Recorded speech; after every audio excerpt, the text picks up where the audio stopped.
Cravings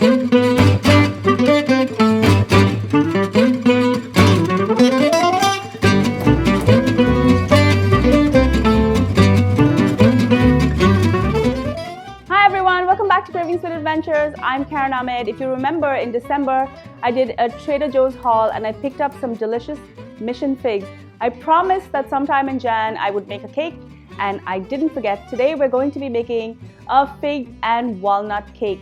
This cake is going to be made in my Instant Pot. I had incredible results with my cheesecake, and I decided instead of cooking it in a hot, dry oven, I was going to cook it in a hot, wet, steamed Instant Pot.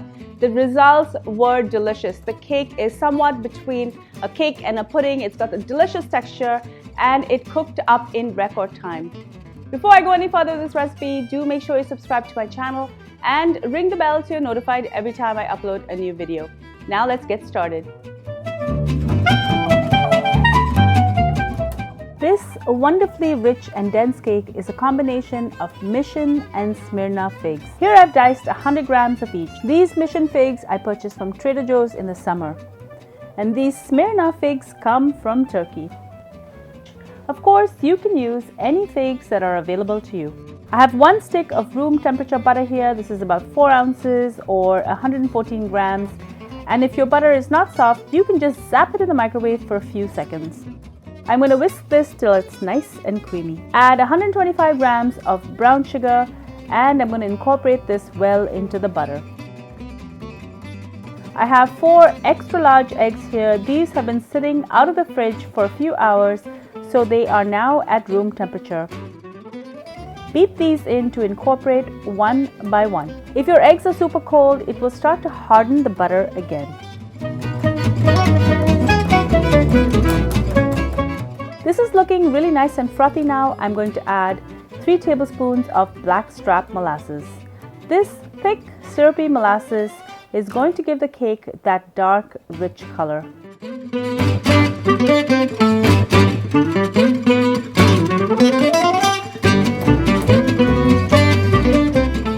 Next, I'm going to add in a tablespoon of fig jam or fig butter. I found this fig butter at Trader Joe's last year. I did a grocery haul about it. And this is literally all that's left of the bottle. Let's beat this up a little bit and you can see that batter turn from a nice golden yellow to a medium brown.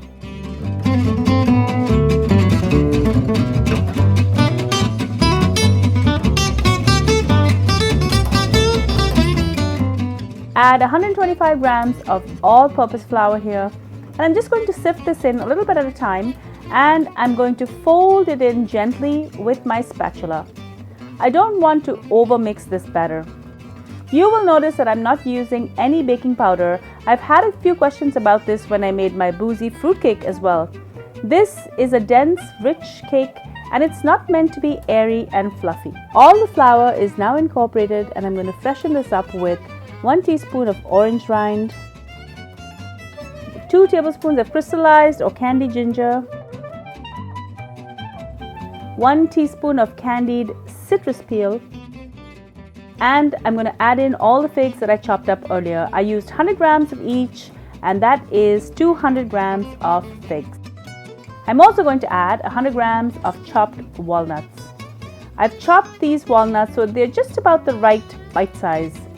The fresher your walnuts, the better they are, and they have an amazing crispness as you bite into them. I'm going to fold everything in together now.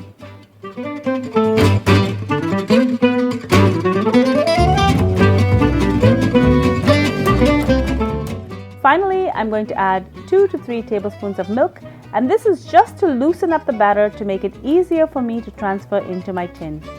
This is my cake pan with a removable bottom. This is about 18 centimeters, that's 7 inches, and I used this before to make my cheesecake recipe in my Instant Pot. This has already been lined with parchment paper. I'm now going to pour in my batter here.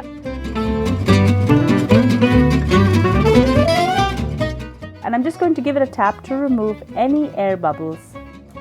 Add 1 cup of water to your Instant Pot and place the cake and the trivet into the pot and cover it. Be sure to set it to sealing, and I'm now going to set this to pressure cook mode or manual for 30 minutes.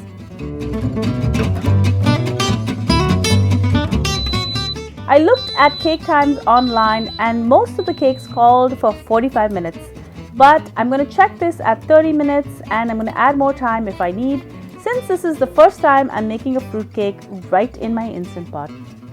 Of course, you can also just bake this in the oven if you don't have an Instant Pot. The Instant Pot will cook with steam and it'll give the cake a very different texture. And it will cook in half the time. Once the pressure builds, the pressure valve will go up and the countdown will begin.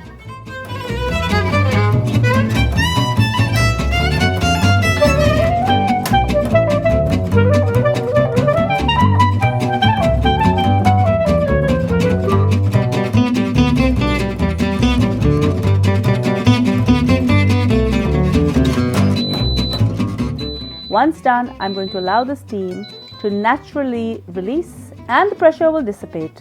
Now let's have a look.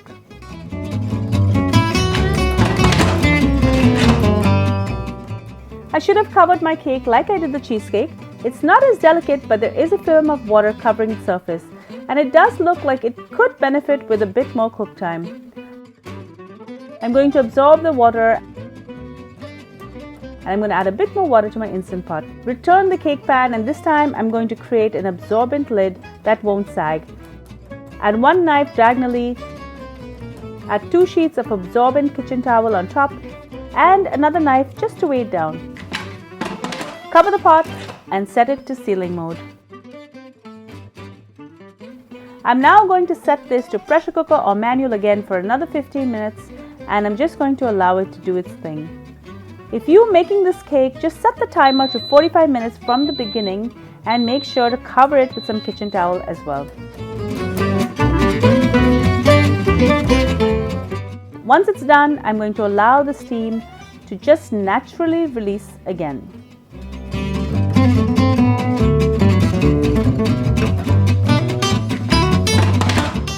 And the moment of truth. Ta-da! This looks absolutely delicious. I'm going to release this from the pan. And once it's had a chance to cool, remove the parchment paper.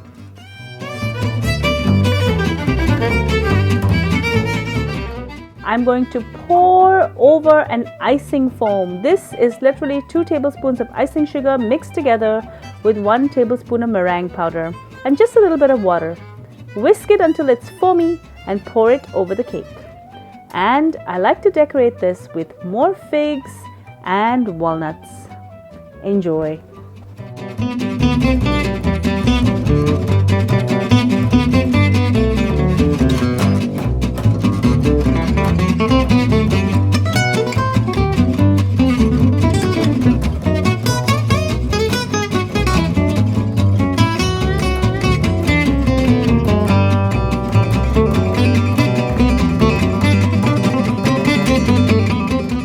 Thank you so much for joining me in Cravings for Adventures. I really hope you enjoyed this delicious recipe for fig and walnut cake. You can make this any time of the year, but I think it might be especially great at Christmas time. Make sure you subscribe to my channel, guys, and share my channel as well as my videos with your family and friends. And ring the bell so you're notified every time I upload a new video. And be sure to follow me behind the scenes on all of my social media. If there's anything that you want to see, please let me know either in the comments below or on my social channels. I'm on Facebook, Instagram, Pinterest, and Twitter. Until I see you next time, do take care. Bye.